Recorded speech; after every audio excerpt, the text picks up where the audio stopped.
Salut à tous! Comme vous le savez, si vous êtes amateur de bande dessinée américaine, les films du Marvel Cinematic Universe divergent beaucoup comparés aux comics. Et pas souvent en mieux. Très peu même.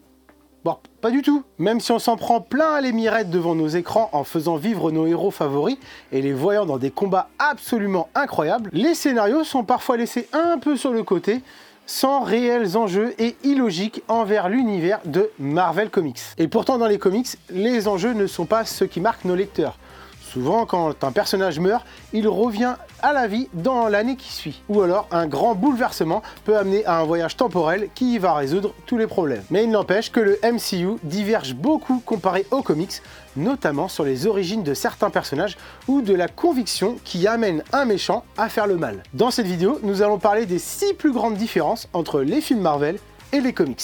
Et c'est parti. En 6ème position, le Mandarin et les 10 anneaux du pouvoir. La transformation du personnage dans Iron Man 3 comparée à l'ennemi juré d'Iron Man dans les comics est complètement folle. Au début, on pense voir le vrai Mandarin, terroriste, charismatique, une vraie menace pour Iron Man. Et on finit avec un faux terroriste joué par un acteur pour finir par un homme d'affaires qui serait, lui, le Mandarin. Absurde. J'ai adoré Iron Man 3 tout de même, mais frustré de ne pas avoir eu le vrai Mandarin contre Tony Stark. C'est l'une des modifications les plus clivantes et les plus notoires que le MCU ait apporté à un personnage en le portant à l'écran. Et même si la version de Shang-Chi et les 10 anneaux est beaucoup plus proche des comics en tant que super vilain chinois qui manie les 10 anneaux éponymes, les 10 anneaux eux-mêmes sont très différents de la version comics, qui sont des artefacts extraterrestres possédant chacun une capacité différente. Mais heureusement, les 10 anneaux du MCU sont en fait désormais plus fidèles aux comics aujourd'hui qu'ils ne l'étaient lors de leur première apparition à l'écran. En même temps, on les a vus que sous la bannière du faux Mandarin. C'était clairement un clin d'œil pour les lecteurs de comics. Mais puisque Marvel a depuis introduit une version du concept qui ressemble désormais aux 10 anneaux du MCU, prendre un support issu des comics, le modifier dans le film et devoir réajuster dans les comics.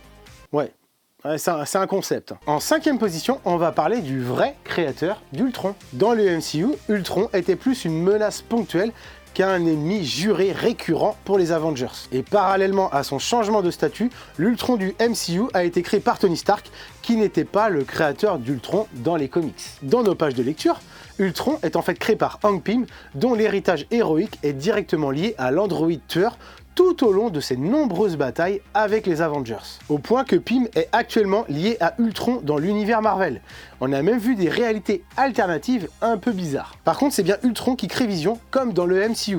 Mais la création de Vision n'implique pas de pierre d'infinité dans les comics. En 4ème position, les origines de Peter Quill, alias Star-Lord. La nouvelle sœur de Peter Quill, Mantis, n'est pas son seul lien familial avec le MCU qui constitue un changement majeur par rapport aux comics. Quand je dis majeur, c'est la taille d'une planète quand même. Dans nos pages de lecture, le père de Peter Quill n'est pas Ego, la planète vivante. Dans les comics, le père de Peter est un conquérant extraterrestre connu sous le nom de Jason of Spartax, dont la physiologie extraterrestre n'est pas particulièrement différente de celle d'un humain. Et en parlant d'humain, Drax, le coéquipier de Peter dans les Gardiens de la Galaxie, a lui aussi une origine Marvel totalement différente. Plutôt que d'être le seul survivant d'une attaque de Thanos qui a tué sa famille, il est un être humain nommé Arthur Douglas, dont l'esprit est transplanté dans le corps d'un guerrier extraterrestre nommé Drax le Destructeur. Pas mal de liberté scénaristique de la part de James Gunn pour les Gardiens, mais bon, les films sont tellement bons que l'on pardonne un peu. Un peu, j'ai dit. En 3ème position, le Hulk Gladiateur. Dans le premier Planète Hulk, Hulk est exilé dans l'espace par les Illuminati, atterrissant sur Sakaar où il devient le champion gladiateur connu sous le nom de Greenscar, pour libérer la planète de ses dirigeants tyranniques. Mais dans le MCU, la planète Hulk a constitué la base d'une partie importante de Thor Ragnarok, avec Thor rejoignant Hulk sur Sakaar et naturellement prenant le devant de la scène et le rôle principal. Cependant, le MCU semble mettre en place une continuité de sa version d'histoire de la planète Hulk en introduisant Skaar, le fils de Hulk, qui est né sur Sakaar. Et ça, c'est dans la série Disney+, She-Hulk. Le MCU signale-t-il qu'il envisage de donner à Planète Hulk une adaptation plus complète ou même une version de sa suite World War Hulk dans laquelle Hulk revient sur Terre avec beaucoup de rancune. Ne nous faisons pas de faux espoirs quand on voit déjà la gueule de Skaar en scène post-générique comparée au badass des comics. En vrai, j'aurais préféré ne rien voir. En deuxième position, la guerre civile qui oppose Captain America à Iron Man. À certains égards, le film Captain America Civil War ressemble beaucoup à l'histoire de bande dessinée sur laquelle il est basé. Centré sur un conflit idéologique entre Captain America et Iron Man sur le degré de surveillance que le gouvernement devrait exercer sur les super-héros. Dans les comics, les circonstances qui ont conduit au combat et les événements du combat lui-même ont des parallèles mais sont à certains égards très différents. Le Civil War des comics implique la mort de dizaines d'écoliers lors d'un combat entre la jeune équipe de super-héros des New Warriors et le méchant explosif Nitro. Alors que dans le film, Wanda Maximoff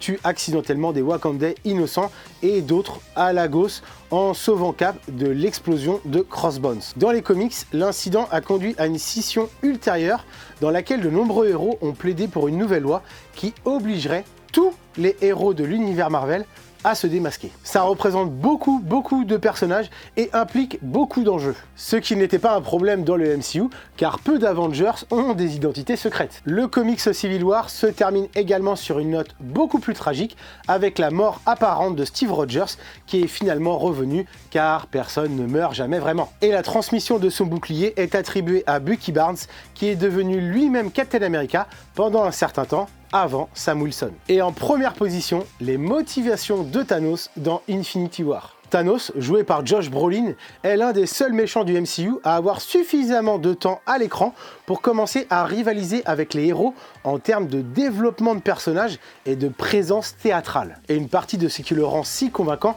est la complexité de sa quête mal avisée pour sauver l'univers d'un éventuel manque de ressources en éliminant la moitié de sa population. Dans les comics, cependant, Thanos est encore plus directement maléfique, détruisant la moitié de toute vie dans l'univers, non pas au nom d'un idéal moral tordu, mais au nom de l'amour pour l'incarnation physique de la mort dans l'univers Marvel. Vous l'aurez compris, je vous conseille vivement de lire les comics. Je n'ai pas parlé de toutes les incohérences entre les films et les comics, mais celles que je vous ai citées sont les plus flagrantes. Évidemment, il en existe plein d'autres. Mais c'est bien normal et encore heureusement de ne pas faire à l'identique, sinon il n'y aurait plus grand intérêt à aller au cinéma pour les lecteurs de comics. Certains films apportent beaucoup de clins d'œil à nos lectures, mais il est vrai que des fois, nous sommes frustrés de ne pas avoir ce qu'on pouvait imaginer. Et certains personnages n'ont pas les adaptations qu'ils auraient méritées. Je pense notamment à Wanda et House of M, même si Doctor Strange and the Multiverse of Madness lui a rendu un meilleur honneur. Et je pense aussi surtout à notre colosse Hulk, qui a été mis volontairement de côté dans Infinity War et Endgame pour aucune raison.